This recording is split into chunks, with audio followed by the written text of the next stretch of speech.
Hi, it's Demetrius. Hey, Demetrius, it's Mark. They're in. Nice. Taking it to the next level. Launching Phase 2 of Gable Media on October 7th. 7th.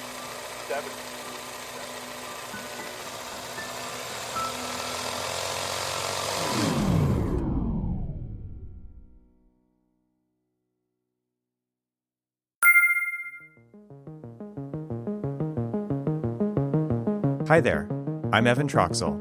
Welcome to my podcast about how technology is changing the architectural profession.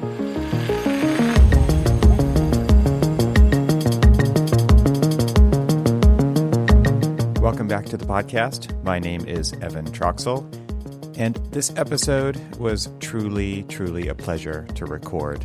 I had a conversation with Dane Stokes, and if you don't know who Dane is, you're going to learn a lot about a fascinating individual. Here are just some of the things that we talked about during the recording of this episode. Things like what he's doing to stay sane during the pandemic, which you will find pretty interesting. How he spontaneously started oil painting at one point in his life. How he learned to put rivets in carbon fiber. The topic of one-button buildings.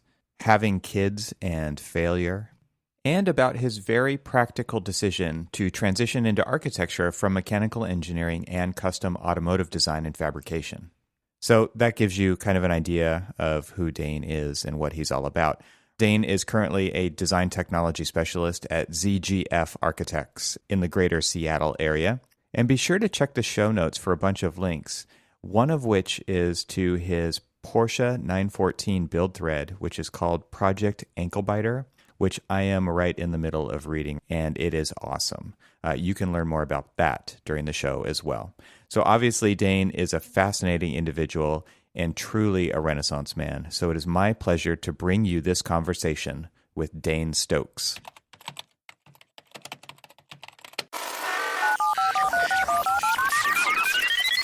How have you been? I've been good. Yeah, it's been busy. I mean, the last since March, I've been in the office once since March. Yeah. And our firm basically said, like, at least our U.S. offices, like, are not even going to try to put together a plan until after the end of the year, which, of course, like, makes sense. Like, what are you going to do? So, but we're also, I don't know, I think we were pretty well set up for it. We'd already, like, all the technology staff were familiar with working from home, and we had everything set up, and we kind of not accidentally, but we transitioned pretty well. Good. We were accidentally very prepared. You didn't do it on purpose, but man, you were ready for it. That's good. We were ready. That's so cool. Yeah.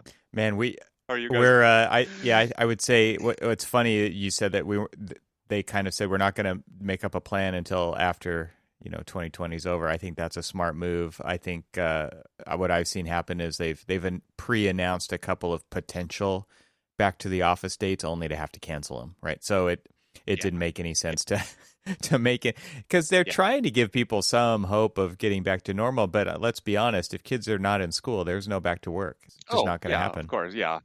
I mean, there's some countries that are just like giving up on school for a year, and like, why string people along? Well, so you said your kid's in kindergarten. My oldest just his last year of high school was last year, and so he missed half of a year of his senior year. Oh yeah. And now I've got a junior, and I've got a sophomore, and I've got a freshman. And you got like a dorm room in your house. I thought you were all gonna leave. Yeah, that's a scary proposition. Thanks for bringing that up. Yeah, you're welcome. Well, my wife and I were joking, like, oh, this was the year that you were going to get to, like, she's a stay-at-home mom. It's like, this was your year that you were going to get to, like, stay at home and eat bonbons and, like, you've earned it, right. And now it's like, oh, no, now you're going to kindergarten. Now you get to be a teacher, and yeah. Brutal. So have you guys joined the craze of, now that you're home and you see everything that's wrong with your home, you have to fix everything? I am literally building an ADU on our property now. I'm building an entire house. Contractor style. That's awesome, man. But yeah, I mean, when else are you going to get this kind of opportunity? Like, just my commute time alone. Yeah. is, 10 hours a Yeah. week. Yeah. I mean, there's so Found time. much. Yeah, I feel like I'm working less and getting more Mm-hmm. done somehow. Like I have more time for my family and I'm being more productive at work and my own ambitions. Cut a lot of slop out of the system, I Yeah. think. The only big downfall is, like those spontaneous work interactions that create the opportunity to build something or, learn that someone is doing something in a way that can be improved or, we're kind of talking in the technology department about, like academic office hours or some kind of thing that, once things go to normal, it doesn't make sense for me to be, I was already working from home 20% of the time, but it doesn't make sense for me to like be in there all the time, but having scheduled things and then also an opportunity to walk through the office and be like, how did you make that? How late Yep. were you here Yep. last night? Yep. Yep. Yeah, just the opportunity to overhear a conversation and like let it allow your gears to spin for a little bit, or maybe you've already got an idea that could make a difference right then, and that just isn't happening as much as it used to.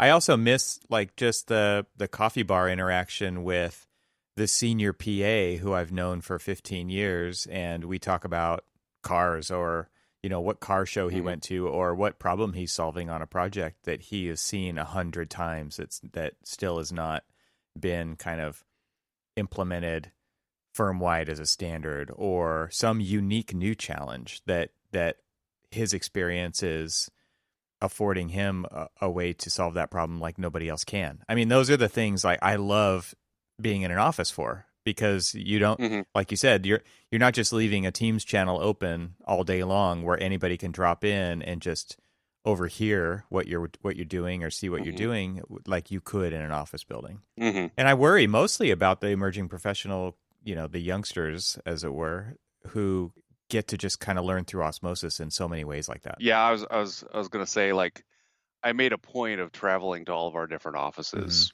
At least a couple times a year I'd be in each one of our offices. And it's a great way to drum up work, and it's a great way to have FaceTime with people and have them realize, what they might be doing inefficiently or like things they weren't exposed to, or, I'd give a talk and then the next couple months you'd get this huge influx of work. Yeah. And I had enough, I've been doing this for 5 years, so I had enough momentum, at least so far, that people know who I am. But yeah, if you're just starting out, it's a lot harder to kind of build up that awareness virtually that it is to just go do a lunch and learn in DC, and an hour's worth of work will get you months worth of projects. Right. So that's we've been doing, our technology group has been doing like weekly talks on Fridays at lunch, where we all, and we get a decent amount of people, but you can't depend on other people's proactive behavior to get work. You have to go to them a lot of times. So you guys are kind of seeding the culture with this kind of continued communication of types of problems you're solving, types of tools you're building, just in hopes to get some kind of like, I could use something like that, right? Or I could use this that's different than that, but maybe related. I could see that. And then on our data team, we have academic office hours, kind of, where once every other week, it's like an hour where bring anything you want, let's talk about data within the context of our firm. And that brings in a very, you're surprised by the people that show up. And it's awesome because you get contact. You just need a bunch of different avenues, I think, to try to get as many people as you can, because we've had people that weren't proactive about contacting people, and then the institutional knowledge of their existence just kind of disappears, and then it's like, what are you doing? What are you doing here? You can't just rely on being assigned things, because you're making it up as you go. At least as far as my trajectory. Right. Yeah. Totally. It only doesn't exist. Okay, how do you sell this? Right. Yeah, so it's like partially just having those opportunities for those collisions to happen, but then also being consistent about that takes a level of discipline that a lot of people don't have. You see that a lot with, whether it's YouTube or whatever kind of medium you're pushing, or, I run the Dynamo meetup group, Hmm. which now we're kind of transitioning to the computational design or computational Yeah. whatever. Hacking is cool group. But we've had ebbs and flows of activity as is natural. But when you can really string together a solid year of meetings, attendance just skyrockets because it's a predictable thing that people look forward to. Yeah. And I think that's the same for anything you're trying to Yeah. push. That predictability of media or contact. People know when you're coming and what to expect. That's where you really get traction, Yeah. which is hard, darn near impossible now, other than digital formats. So are you guys doing, you said you had office hours, you've got this computational group that meets. Is it just like people are showing up with a presentation, or are you just showing up with, hey, I need help with this, or here's an idea, let's brainstorm it? Is it just all of the above? Is it just It's kind of the office hours are like whatever you want, hmm just a conversation, and the people that are able to make things happen are there. And anybody can show up and just be like, our project is struggling with whatever, or we have an idea for this, or it's just a very loose kind of thing where the design technology kind of lunch and learns are more of we feature a different, last week we had shared details. The week before I did an intro to Rhino, and then my colleague Andy did a so Rhino, but do you know this? hmm Like the little more advanced. So within an hour, we covered the ends of hmm Rhino, so everybody learned something. And I mean, I learned something from him when we were going over it. yeah, So and then there's always you sprinkle in Revit and Bluebeam and all the other things. yeah, So there's kind of two avenues. One is prescriptive, and one is spontaneous. yeah. I thought it would be fun to kind of talk about, because now you've talked about you're building an ADU. Yeah. I remember I attended your desk university. Yeah, I saw you on there. Yeah, it was good to see you, even A digitally. familiar name, yeah. So then I got to see, and it was like somebody was like, that is the coolest background on Oh, Zoom yeah, I've yeah, ever seen. Right, so it's your garage, which you have set up with your 914 yeah, in the background, and you've got some string lights and a snowboard, and from what I yeah, recall. So yeah, I mean, and that to me just speaks to what I know about you, as far as like that was it really was the quintessential Dane Stokes backdrop. Okay. And right. and now we're talking about these computational design and computational group office hours meetups, lunch and learns. Okay, so there's a few things there, and I think they're all threaded together by where'd you come from, right? So you you Yeah, I think it would be cool to kind of just go back, and we talked about as far as topically over email what we could maybe talk about today, and it really kind of evolved from you just being a maker. So where did that all begin? I mean, and then how does that evolve over time to turn into what you're doing with that now? yeah, yeah. It's a weird story. Whenever I've done a couple talks for our interns or something, it's like how to get here, and I always preface it by being like, if you want to do what I do, you probably shouldn't follow That my your guidebook, squiggly path. exactly, Yeah. because I kind of wander Yeah. through life in weird ways. But I actually started out as a well, I went to I have always been a maker and a builder and a creator since the beginning of time. My dad was he taught people how to build military aircraft for Boeing. So he was an instructor where he'd be like, okay, I need to teach people how to put rivets in carbon fiber today. I need to teach people how to use liquid nitrogen to work with whatever. So he always, my whole life I've been surrounded, and my mom is just a totally creative person that just both of my parents kind of let me do whatever I wanted, and it was always geared towards building and creating and gardening and carpentry. So I was not a great high school student at all, like not really interested in kind of the structured existence of Hmm. school really at all. I didn't learn math till I was in my 20s. like really. But I went to an automotive technical school called Wyotech when I got out of high school, and got a couple associate's degree in automotive fabrication, chassis design, body work, painting, upholstery. Basically, a degree in automotive restoration. And then ended up at a race shop in Las Vegas that did engine conversions on Porsches, which is why I have an STI engine in my 914. That was kind of we designed we sold kits to do engine conversions. We also did cars in house. So mine was kind of the test bed. We designed, the kit to put a Subaru engine in a 914. I did that for about 2 years. I raced competitively. I was the head of research and development for that team. But by the time I was 22, I had back problems, and I could see that there, you don't see a lot of really old mechanics. And Yeah. it's not, I was like, I can't retire. I can't retire in this. I can't keep crashing cars and, racing and lifting transmissions. So I thought, mechanical engineering seemed like a reasonable collegiate, avenue. So I went into mechanical engineering. In order to start engineering, you have to test into Calc 1.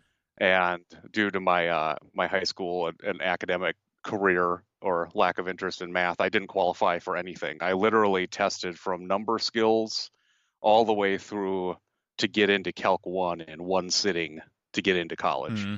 And I just got all the For Dummies books from like number skills to geometry and algebra and so going into Calc 1 with no understanding of anything. And pretty quickly I realized that engineering was too focused.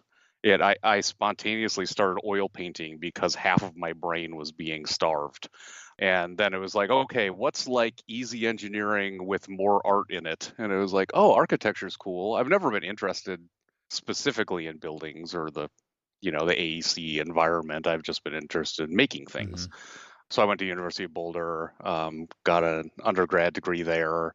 That's where I really got interested in kind of Grasshopper. And it wasn't because of Grasshopper, it was because I was building complex, kind of feature walls and stuff, and doing it manually didn't make sense. It was too hard. It took too long. So, I was never really much of a computer person, but computer enabled me to build real things better and faster and more complicated. So that was kind of how I got into that. And then I got a master's degree at Penn, which really upped I got in with like advanced placement, and I had basically a whole year of electives to take. So, and from any school I wanted. So I did robotics classes and bookmaking classes and programming classes and just really kind of diversified my architectural education into something that was like very tech savvy, but still very grounded in fabrication and the affecting the real world with digital processes. So I interned at my last year of school. I interned at ZGF in the model shop, and they were planning on kind of they moved their interns all around, so you get a flavor of whatever. And when it came time to leave the model shop, I basically didn't leave. Yeah. So I was just there for like 4 months and completely ignored the architecture department and everything else, because I was like, no, this is awesome. I've got laser cutters. I've got I'm good. So when it came time to get a job, I went back to ZGF, started as an A1 in architecture, and in less than a year, I had transferred over to technology and kind of made me my own. It was I'm a technology manager now, but it was like a design technology specialist, I think was the term we made up. Just digital fixer. Right. And yeah, and I've kind of been here ever since. But it's always kind of stemming from that. I'm not to disparage architecture, but it's never been a huge focus of mine. It's the architecture is the best way to make cool things and have a desk job and get paid to do cool things. It's like that perfect kind of Venn diagram of like, it's real, but it's, you're not a scientist. I don't know. It's that perfect kind of, I never know what I'm going to do every day, and that's what I need. That's awesome. That's a great way to Even if explain. they're all fires, at least they're all different fires. And that totally speaks back to your original comment about how you got to where you are, right? Because you never knew what was next, and you've kind of created and then jumped at these opportunities just by being curious. You're such a curious guy, and I know, like, when we got together in New York and had that kind of initial talk about just the stuff that we grew up doing, I felt such a huge like kinship there, because the story is very similar, except your stuff is like next level. Like when you talk about riveting carbon fiber and using liquid nitrogen because you've got to create these conditions to do this thing like that your dad kind of dealt with. Mine was it was like nails and a hammer, right? So like I said, your stuff was probably next level, and that to me is evident in where you've taken it too, right? So when I see that backdrop on Zoom of your like fully custom fabricated 914, because you've done,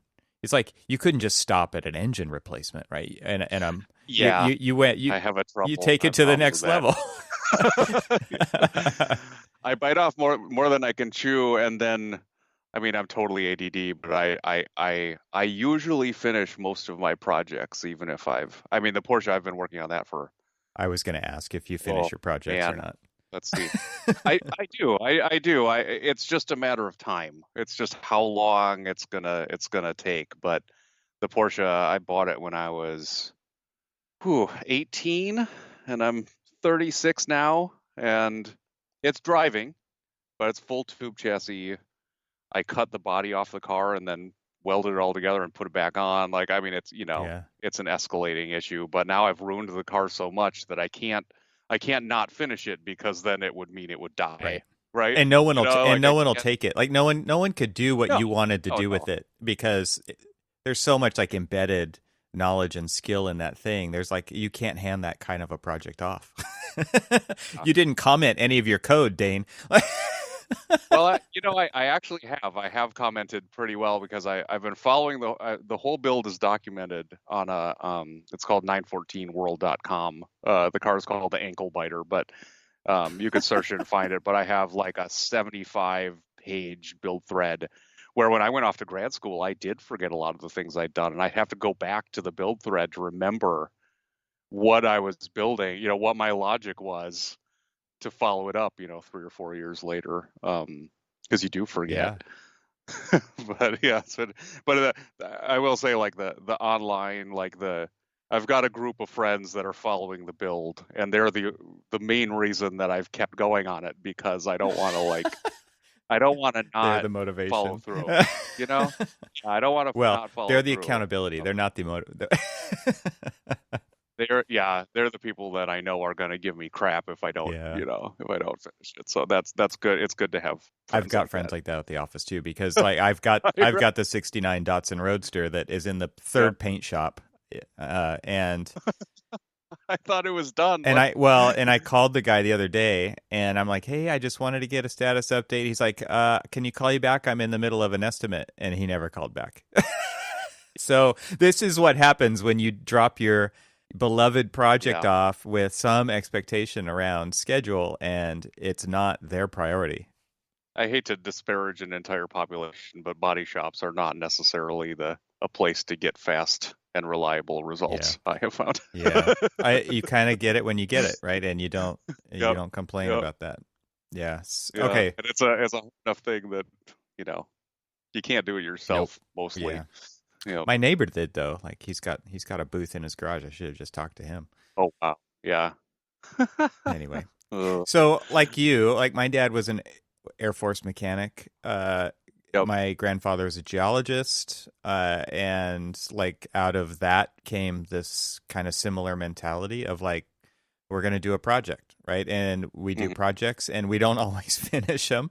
And I actually, that's kind of an interesting rabbit hole to go down, but I actually had to make a decision. I probably made this decision 10 years ago, maybe something like that. Like, I am actually going to finish my projects that I start, because up until then I had a terrible track record of actually finishing them. So because I'm so interested in so many things that it's easy to get distracted. And I am, like I've said before, I'm trying to live 5 different lives at the same time because we only get one, and I want to make the most of it. Yep. And so, I just can't be satisfied, right? So there's so many interesting things out there. There's right now it's like, well, I guess leading up to this point, it was like I just had to finish my license. Like that was actually the first thing that I decided I was going to finish, that I had started, Oh, wow. Yeah. 17 years prior when I graduated from college. And Mhm. it was like I still didn't feel done, and I still had this guilt and this weight on me that I was like, I got to finish that thing so that I can move on. And Mhm. through that process of, number one, making that decision, and number two, actually doing it, I built that discipline that I needed to actually finish projects. Mhm. Mhm. So that was That's quite a yeah, process. no, that makes sense. Yeah. Yeah, I mean that's a great way. I mean, if you can get your license, then I'm sure a lot of other things seemed a lot easier and relative. I would certainly rather build an entire house than go through that process. Well, yeah, and especially Uh, after waiting so long and having 4 yeah. teenagers at the same, at home when you're doing it, and all of the things that come along with, having a job and having a podcast and having 4 kids and doing these things. And so, like I said, it actually built kind of that disciplinary muscle that I needed to be able to accomplish other things. Yeah. I will say like a lot of projects that I don't finish are the ones that are, my work, because I'm sure you've experienced this too, like that when you're interacting with teams, the goals change a lot, or whether they need something or not changes a lot, or whether they have time for something or deadlines or whatever. So I do have, I mean, there are, 50 unfinished projects, but that doesn't mean that you're not going to finish them, and that it doesn't mean that you don't come back to them. Because I think as much as we say like all of our buildings are unique, precious jewels that can never be repeated, like the process is not that different, and teams run into the same problems again and again and again. So even if one team didn't, backed out of a thing they wanted, neurotic documentation and saving of, no matter how far you've gotten in a process, it's still farther than nothing. Yeah. I mean, I've gone back to, just the other week, I went back to like 2016 and pulled out a script I had done and tweaked it to do something totally different. But you got to have things in your toolkit. Even if the tool isn't done, you've at least done enough exploration to make informed decisions. You've done enough building to know whether something's possible or not. And I think that kind of, there are places where it's okay to only do half of something and then pick it up 5 years later. It doesn't really matter. I mean, you might be like opening up a Dynamo script and being like, okay, let's build this in Rhino inside, but the logic is already figured out, and you've run into, you see where like, oh, Revit won't let you do that, and it doesn't matter what program you're using to hack it. There's certainly, I have very neurotic documentation of my process and the deliverables, because you got to keep marketing happy too, Right. Yeah. It's got to make the shiny. Yep. Yeah, you got to make the bells and whistles that people can show off, for sure. Yep. But yeah, I think that's an interesting point about this kind of messy process that we find ourselves in. And to me, that doesn't really square with the idea of, like, I think it's come up before in meetings that you and I have been in together, which is big data, AI, right? And it's like, okay, show of hands, who's doing this? And no hands go up, right? Because, it speaks to that process that you just explained, right? Because there isn't consistency and there isn't completion, because it isn't required all the time. A lot of that stuff is just waste of the process. Much like a leftover sheet of plywood that's cut in some weird increment on a job site, right? It's just, that's what it took to get to the end. It didn't really need to be useful beyond that point. And the industry, our industry, architecture, has a problem with that in the marketing side of things, which is we want to be saying that we're using big data. We want to be saying that we're using AI to help us make these decisions and augment our people with good, clean. But again, like, it's just kind of not how it works. And so is it even worth pursuing because that's not how it works and that's not how it has worked ever before? That's a lot of like institutional cultural behavior to try to change. And man, talk about like that's not what we signed up to do, right? We signed up to be architects of buildings, right? I've had this conversation with, I totally agree with what you said. Like I've had this conversation with a couple of people, and I posed this hypothetical of, if say today we could push a button and a building would come out, I don't think we would be financially rewarded for that, because clients, like a lot of our clients, they reach out to us to build a building, but they also reach out to us to work through problems together, to flush out their ideas. A lot of times when you're in a meeting, like you you learn a lot of things that you didn't even think you would learn about them that would change the deliverable. And if I started a startup and said, okay, one button buildings, I would have no credibility and no one would buy a building from me.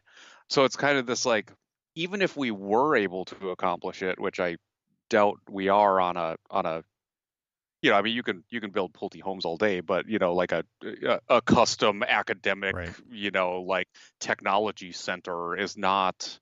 There's so many moving parts that even if you could somehow miraculously push a button and have it created, I don't think anyone would believe in its validity, at least within the next whatever decade, or until we trust AI more, or we wouldn't have gone through any kind of like conversation or gained the trust of the client to the point that we could push a button and make a thing. So I'm kind of like, I've certainly explored AI and machine learning in certain avenues, but as far as actually creating like going the full automation route, I'm really skeptical, just based on how we sell buildings and how we sell ourselves and how we solve problems. It's not really a car where, and even cars aren't either, but like self-driving relative to architecture seems like a really easy problem to solve. Interesting, because thought. you don't have it's like, don't hit things. Yeah, right? Stay in lines. And that's super hard to do, right? Mm-hmm.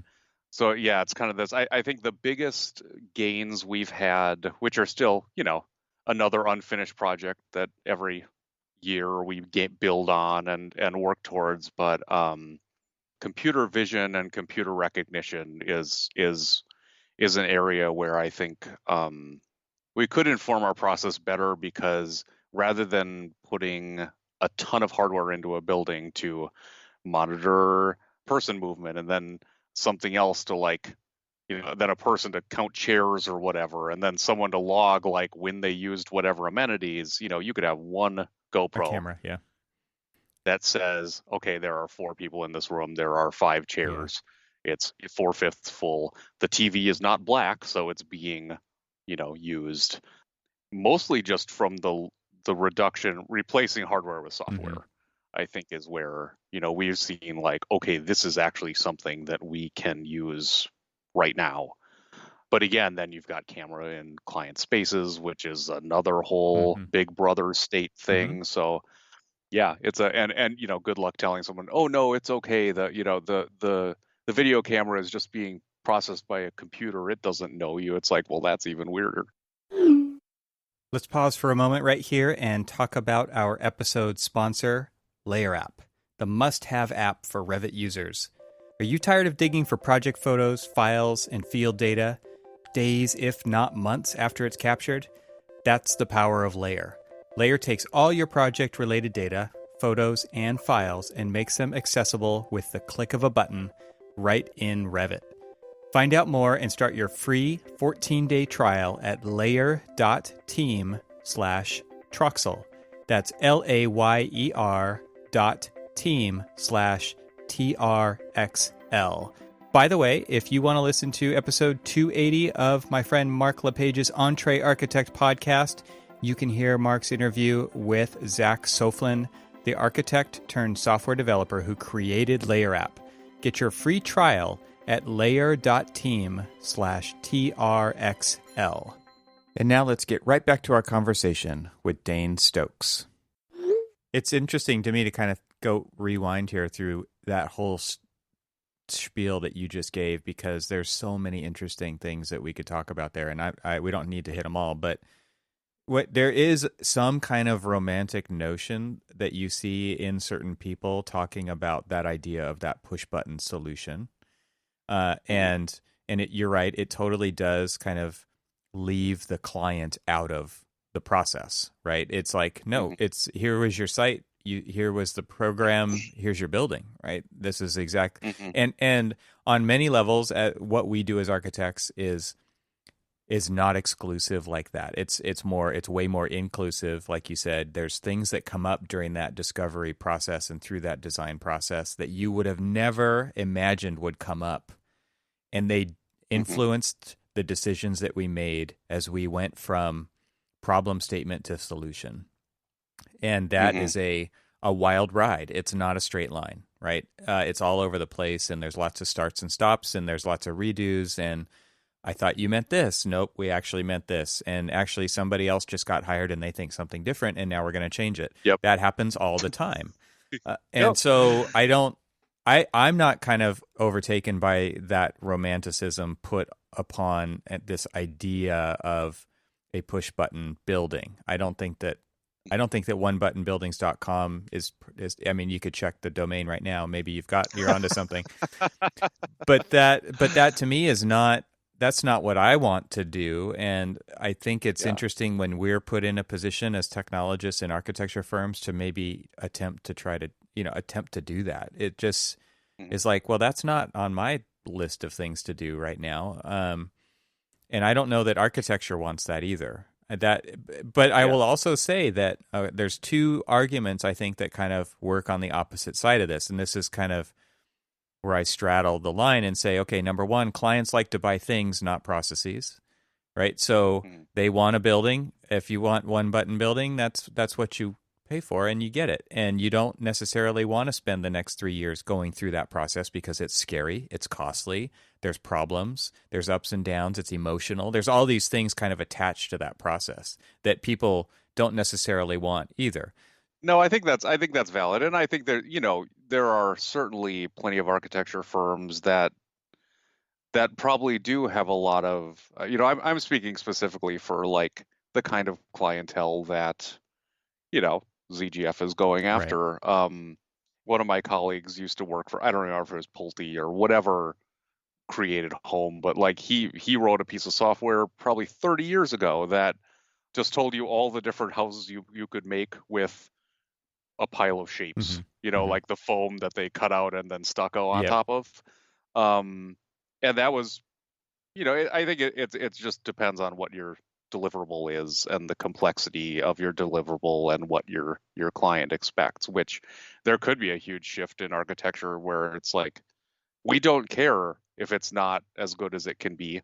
We want something efficient and we just want it cheap and done, which, you can buy a pole building that it probably wasn't created by AI, but it has like 2 parameters going into it. So it's not as complex of an issue. But I mean, I can tell you, like, as far as trying to just from the perspective of Dynamo and Rhino Inside and basic C# automation within the Revit environment, even the variables there, it's really hard to reuse tools, even from project to project. Right. The variables are just so, and I think a lot of that is just a lack of standardization and a lack of understanding of what needs to be standardized.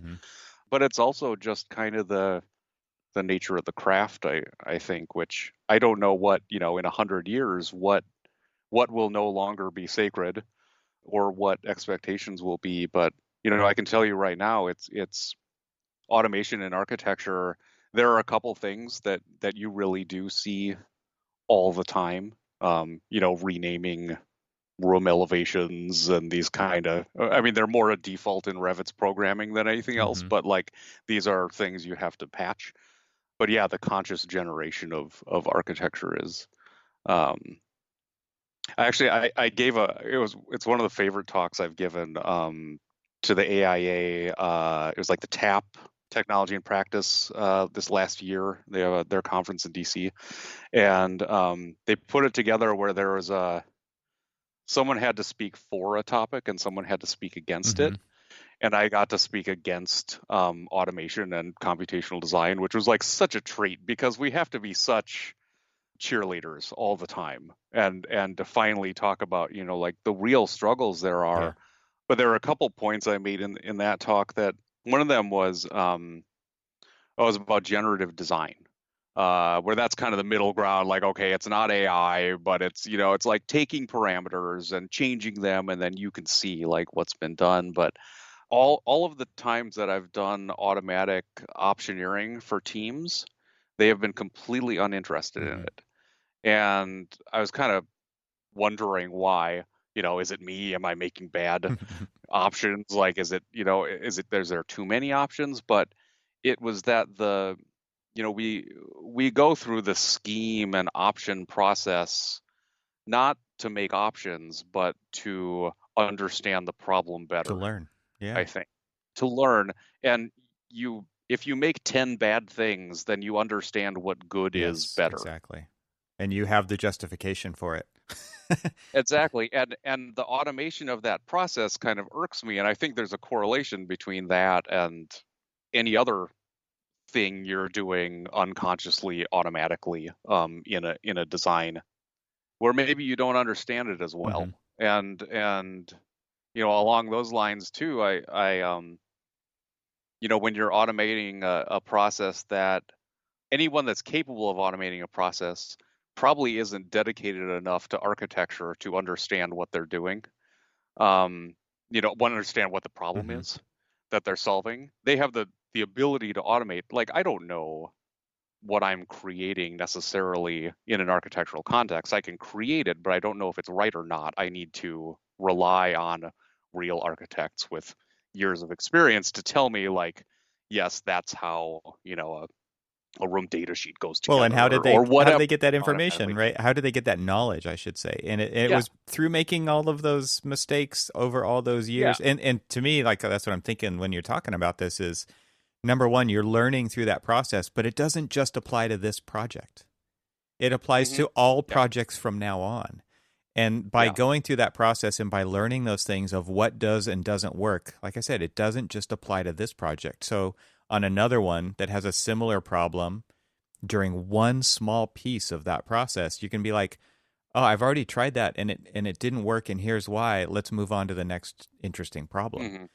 And I've certainly created tools that, you know, like, say a beginning architect who is more conscious of the technology available to them says, like, this task is so boring, I don't want to do it, which is awesome. Like, I tell people, like, if you're bored at your job, then chances are we can probably automate what you're doing, because you should be doing like fun, engaging, you know, like let's you know, you play with massing studies while I figure out detail tags, Right. you know, like, but both of us combined might not necessarily understand what we're actually trying to solve, because, you know, I can solve it and they can do it, but there might be, you know, more advanced things in play that we don't understand. So I had a conversation with a software developer that you know, they're like, in that talk I'd said, you know, like, you might get an inferior product by automating something. And he was like, why would it be inferior? It's like, because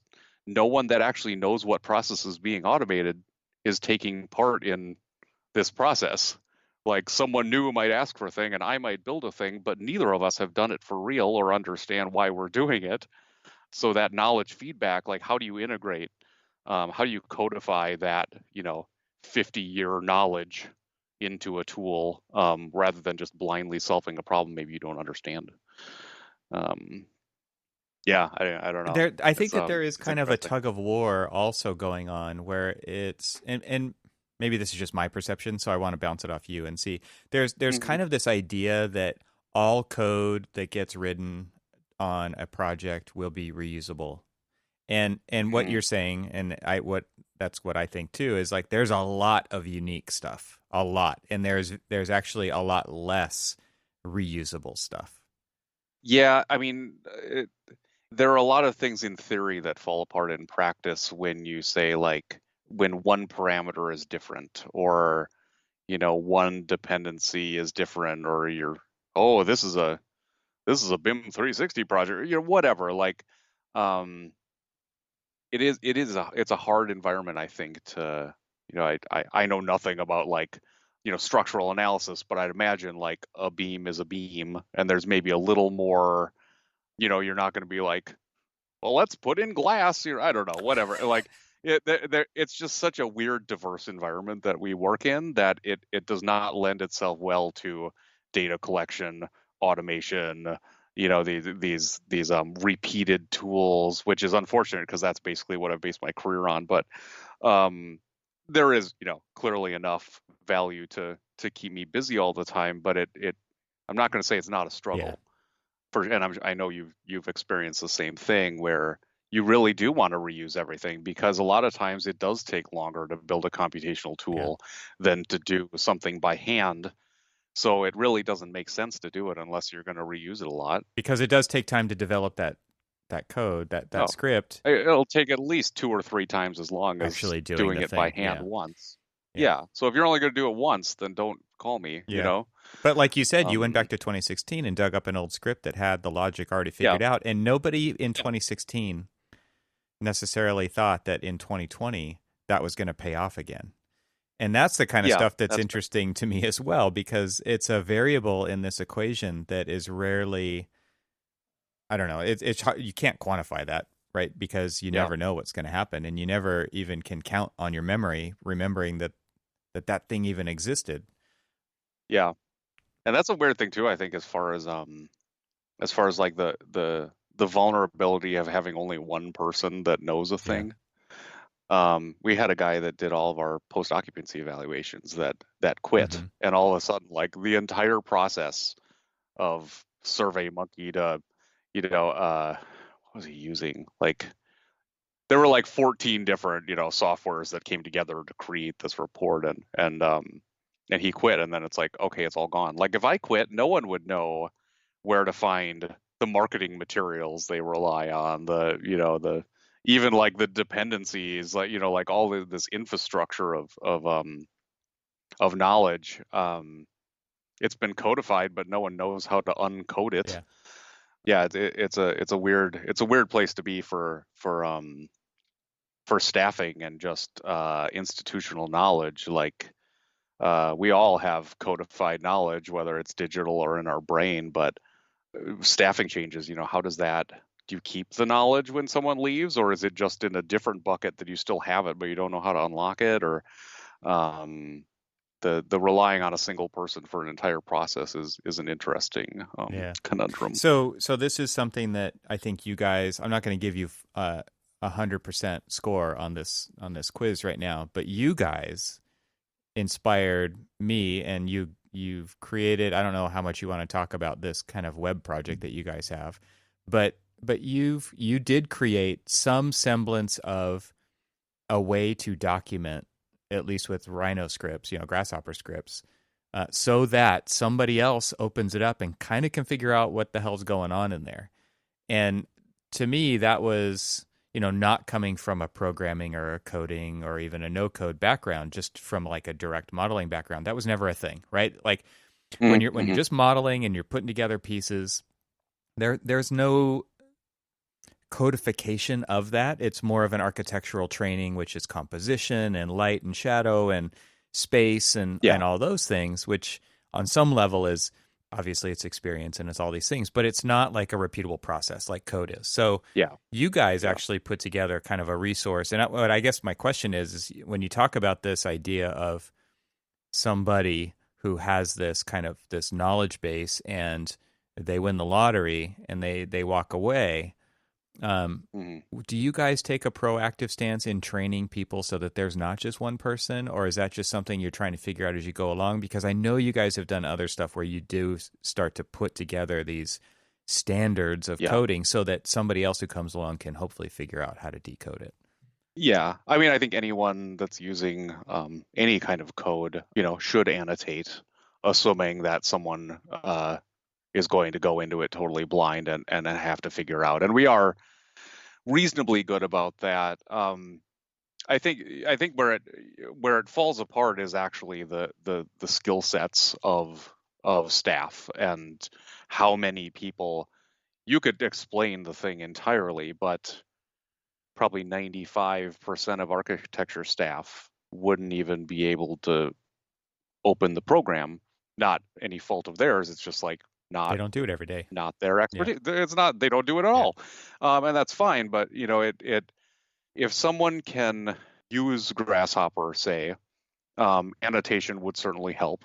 Building it in a way, grouping things and pairing, logic clumps together is certainly helpful. But I don't know where the stat came from. It's probably not real, but it feels right. Like, if you have 10% of your staff that can open Grasshopper without running away, you're doing better than most firms. Yeah, that does feel right.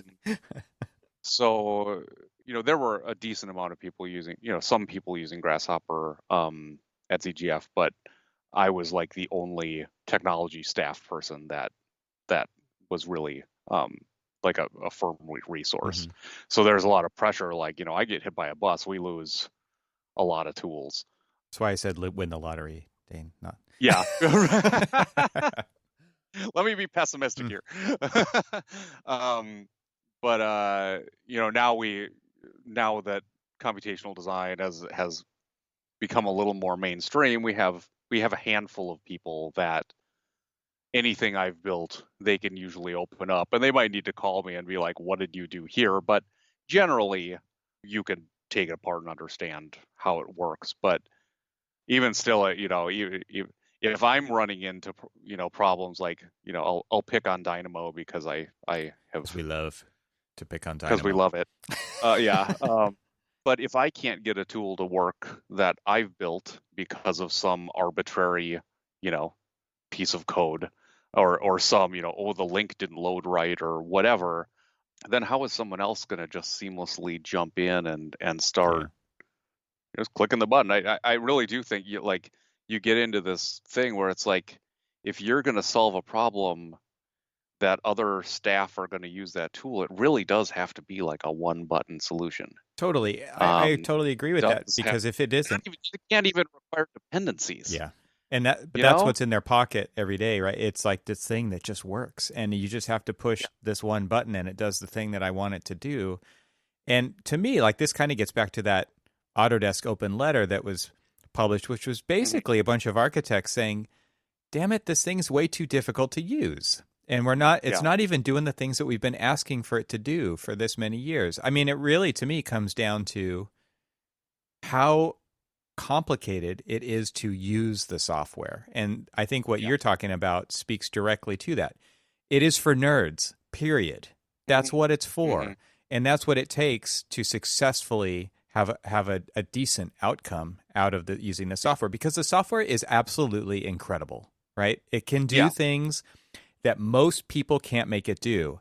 It's absolutely incredible under the hood. And these other tools that have been kind of strapped onto it, like Dynamo and Rhino Inside and Grasshopper and all these things, can make it do even more stuff by even fewer number of people.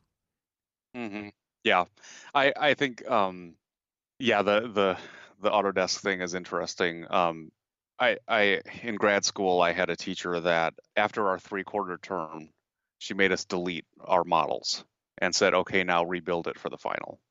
And it was the meanest, most heinous thing that had ever happened to me. But every single person's project got better because they weren't haunted by all of these decisions that were driving things that were no longer important. And I think that when like, Revit is a 20-year-old piece of software. And it wasn't even, Autodesk bought it, and then they poked at it, and then they did all their things, and then they put lots of Band-Aids on things. Whatever.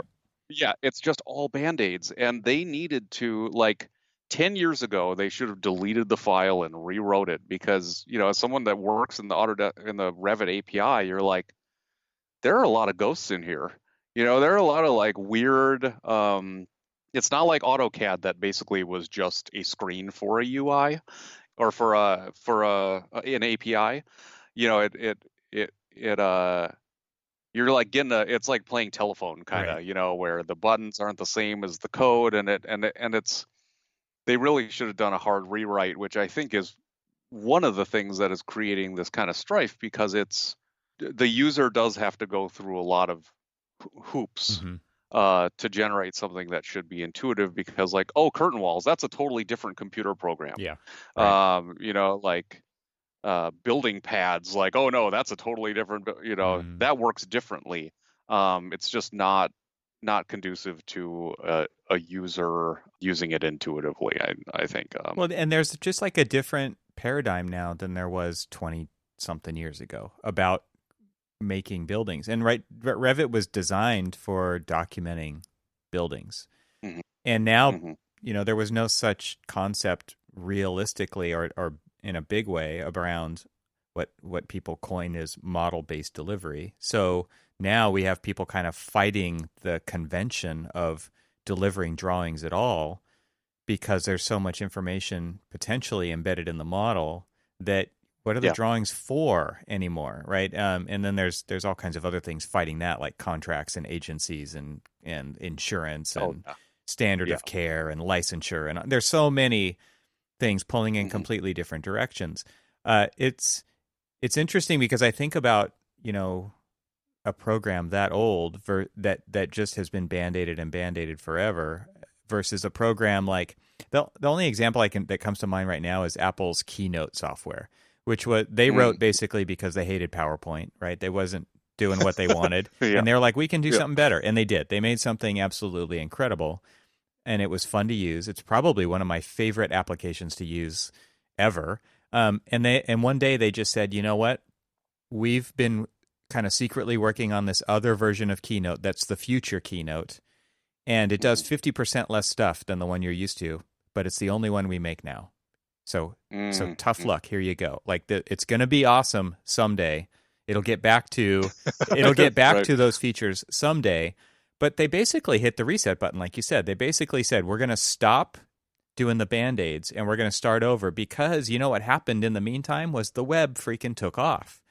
And they said, Mhm, what if you could not only use this on your Mac, but you could also use it on your iPhone, and you could use it on your iPad, and you can use it in the browser, and it's the same experience for everybody? Well, guess what? All this custom Band-Aid stuff that we did in the old version won't work in those newer platforms. So they did it. They did that hard decision and said, we're going to hit the nuclear reset button and start over, and it's going to be a painful few years, but when we get through it, it's going to be amazing.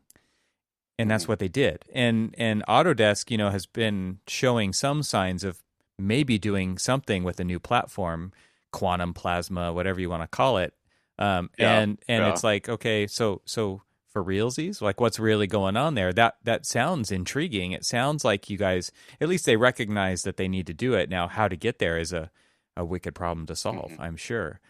yeah. But man, in the meantime, things are getting nerdier and nerdier when everybody else is getting more and more used to very simple, elegant, do what I think it's Mhm, going to do kind of interfaces. yeah. We had a funny, like, the design technology department has a weekly chat, and someone was, we basically only talk about Revit problems. And I use Revit, but I'm not, I'm the Rhino guy. I'm the, computational Rhino guy.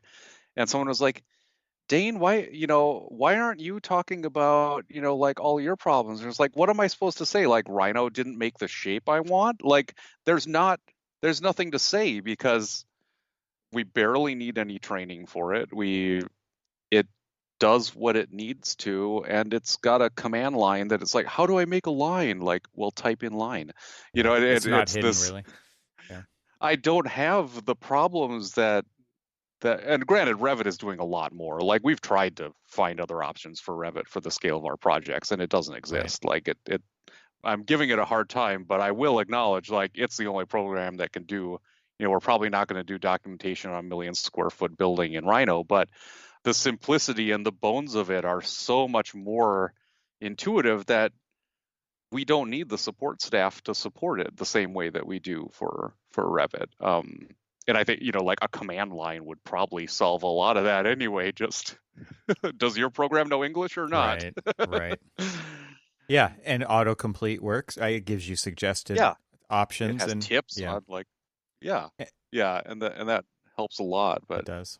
luckily, we've been able to develop. McNeil is in Seattle, so we've been able to develop a pretty good relationship with them, and it's been really interesting, kind of working with that flavor of developer and pairing that against like our relationships with Autodesk. And I think they both are helping us greatly as far as creating software, but they are going about it in Yeah, a very different way. totally different approaches. Yeah. Yeah, interesting stuff. Well, I mean, I feel like there's so many other things we could talk about. Maybe we can chat again sometime. But I always, and I didn't warn you about this up front, so feel free to just say no. But I tend to try to link these shows together with the different guests that I have on by asking two questions, and then the final one's not really a question, but so there's three things coming your way here. So the first one is Okay. share a personal hack, something that you do to help yourself perform better. It does not have to be digital. I mean, I know that a lot of the stuff we talked about is, but you've got all these other interests. Like, what do you do to motivate yourself or to get yourself more productive? Or I mean, it could be anything like that. I think attitude, honestly, like it's not a quick fix hack, but right, I kind of got into a situation where like, COVID is, creating a situation where I need to create an ADU on my property for my mom. And I'm like super stoked about it solves a lot of problems for all of us, but I could be really frustrated about having to take on this extra burden and all the work. But at the beginning of this project, I was like, I am going to embrace this project with like love and hard work and positivity, and I'm not going to get down about this. Like, this is going to be awesome. And it's the first project that I really, I focused on my mental state as much as my planning and physical, requirements. And it's really helped a lot, I think, and I've transferred that to other things that are frustrating, and just trying to be mindful and conscious and just come from, whether it's work or whatever, just come from a place of positivity and love, especially in this hellhole of a world that is developing. Oh man. We need to just be as mentally positive as possible to try to neutralize just everything, right? That's a great point. And yeah, so I think that's something that I've kind of learned. I'm not an angry person or whatever, but like being conscious about your mental state as you approach a problem pays dividends in many other more physical aspects of that project, I think. Is there anything that you do to help yourself get into that state? Because to me, I think that's where like you have to develop a muscle memory around that over time, or you need a sticky note on the monitor, something to be like smile, whatever it is. And so I'm wondering like if you do anything to help yourself get in that state so that you can set yourself up for success on a project like that. God, I don't think just so. Get lucky. I think I just talk to yourself, just tell you. Yeah, I think that's a good point. Like your self-talk sounds really positive in that way. Yeah. Just be nice to yourself. Like one of my biggest pet peeves is people saying that they're stupid or that they screwed something up. And it's like, that is life. Like the only reason you know how to do things is because you've done them wrong before. Right. And it's okay whether you're an adult or you're a 5-year-old. Like I've had the worst days of my life. I still I knew how to put on pants. I can feed myself. I know how to ride a bus. I can get to a different city. I am, supporting my family. Like it's so easy to get down on yourself, but it's like, you've come a long way. Like, especially having a kid, you're like, wow, I really started from nothing, didn't I? Right? Right? Yeah. Don't discount your past successes that led up to your current failure. Well, and I'm sure, like you said, you're building this for your mom. Like it's Yeah. the things that you talked about are going to come through in a very Yeah. different way than if you didn't do that for her. Yeah. Exactly. Yeah, Yeah. Yeah. which is going to make your Um, future life better too. exactly. Yep. So these are just lead with love. That's awesome. That's a Um, great tip. I think that is a little bit harder to do for most people right now because of the isolation that many people are feeling, or the fear, or and to watch kind of the news and things devolve around them. It's probably harder and harder to have that attitude. So yeah. but it's also more important to like, when I get to have like a meeting with a team that I haven't seen in a long time, like you certainly, if nothing else, this has shown like how wonderful humanity is, and nothing like losing Mm, all of your friends to realize like how good you had it yeah. and Yeah. how valuable they are, and they're not gone, and we will regain some sort of normalcy, but Yeah. um yeah, just be kind. Well, I know you're a busy guy, but is there anybody that you're listening to or reading that is influencing you or inspiring you? um Honestly, I'm not much of a reader. I I yeah, it's kind of a funny thing, but um I am constantly inspired by other Hmm. makers, other people that are pushing. Like I love. Have you seen like Colin Furze on YouTube? No.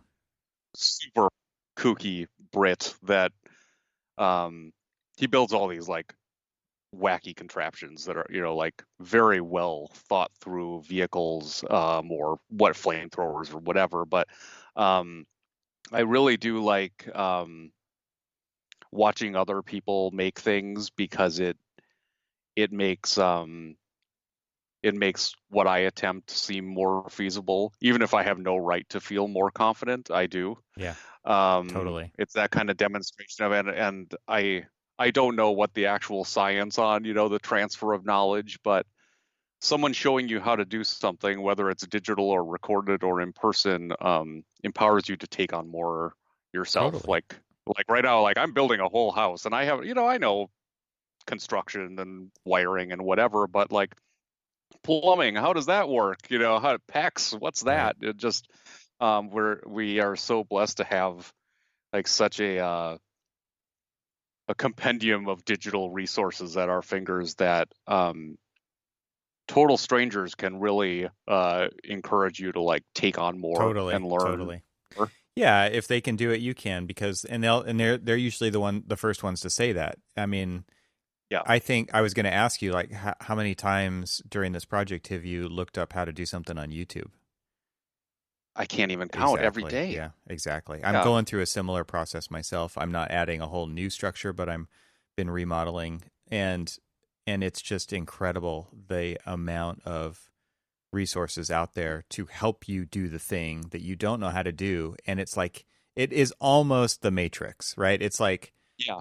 Yeah. of course there's going to be success and failure and trial and error and all those things when you do it yourself the first time, but oh my god, to just have that resource available is just it's Hmm. immeasurable. Yeah. Yeah. So in short, I think the The internet internet. um, is, yeah, like how cool is that? That's amazing. But yeah, it's totally true. I mean, especially in this isolated, my dad knows a lot and he's certainly helped, but like we're figuring it out, and now you have the tools.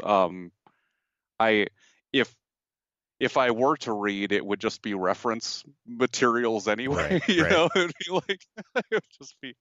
I want to see have something show me how to do something. And that goes for digital processes or Yeah, whatever. Um, we're smart cookies, and we can figure it out if someone shows us, and not being afraid to fail, because it just gives you another opportunity to not yeah. fail.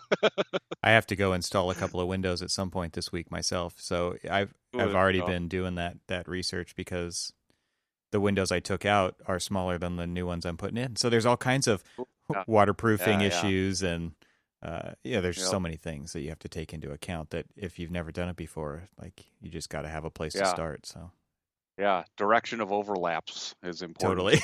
Yes. Okay, first, understand gravity. Second, understand Yeah, water yeah. does not just go. Prevailing winds, Yeah. I was going yeah. to say, it doesn't just come from the up to the down position. It goes sideways, and Yep. man, so many Yeah. things. But I just a quick aside, like I want to tack on to that concept. It having a kid is really interesting because I mean, maybe it's a side effect of whatever privilege I've had, but like I'm not afraid to screw up if it was honestly done. If it was in the intent of doing something right, Yeah. and if you learn from it, and there's no such thing as a failure. If you've learned from it, and teaching my daughter, who initially I don't know where it came from, but initially it seems like we're programmed to be horrified of failure and like frustrated by a lack of success. And I think that takes a lot of discipline to kind of like realize that it's just part of the process. Yeah. Yeah. And I think something that a lot of people get trained towards is perfection, right? Instead of experimentation and fail fast and learn from it. Yep. Or even putting your mistakes on display, right? Yeah. I think that a lot of people try to hide that kind of thing. And it's funny, again, like bringing it back to YouTube, I think that that's where it's okay to show your humanity and the real life that comes along with that. We're all just faking it till we make it, and we're trying to figure out how to do Right. stuff. And that what I love about YouTube is that it's not all perfect. It's not all perfectly produced, and not at all. Yeah. Yeah, it's honest. Yep. It is authentic. Yeah, exactly. Yeah. And they'll tell you like, this might not be the right way to do it, but this is what I'm going to do. And it's like, Yeah. okay, well, thanks for being honest And about it gives you Like, some confidence to be like, well, I could Yeah. try that, and if I screw up, what's the harm? Yeah. then I'm not alone. Yes. All right. Well, last question is there anywhere online or in not really real life, but COVID real life, where people can find out more about you or follow along with what you're doing? You mentioned this forum, but is there anywhere else? Yeah. So if you go to danestokes.com, all of my some outdated ZGF stuff is there, and all of my like kind of personal and favorite academic projects, and my car and my motorcycle and everything I've done is at danestokes.com. That's awesome. So you can head on over there, and there's a contact thing too. So if you want to chat, hit me up, no problem. I'm always interested in meeting new people, especially now that my opportunities of meeting people are quite limited now. Well, it's amazing how like available people are now too, right? So yeah, it's weird, isn't yes. it? Yeah, absolutely. Yeah, it's just different. Yeah. So virtual coffee with Dane at danestokes.com. Yeah, there you go. For sure. Yeah. Well, thanks so much for taking the time. I mean, you are a very generous person, and you can see it and you can hear it in your voice, and so I appreciate that about you. And hopefully, we can do this again sometime soon. Absolutely, it was really great talking to you. It's been too long, so certainly hit me up again. I'd be happy to chat. Once again, a big thank you to the sponsor of this episode, Layer App, the flexible database for architects that makes it easy to view photos, files, and project data right in Revit. Remember, start your free 14-day trial at layer.team/TRXL. Thanks for hanging out with us today. This show is part of the Gable Media Podcast Network. You can see all the shows at gablemedia.com. That's GABLMEDIA.com. You can help support what I'm doing here by leaving a 5-star review on Apple Podcasts to help get the word out, and of course, share it with your friends. I'd love to hear from you, so leave a comment on the website at trxl.co/podcast, where you can find every episode. You can also follow me on Twitter and Instagram and YouTube. Just search for eTroxel. Talk to you soon.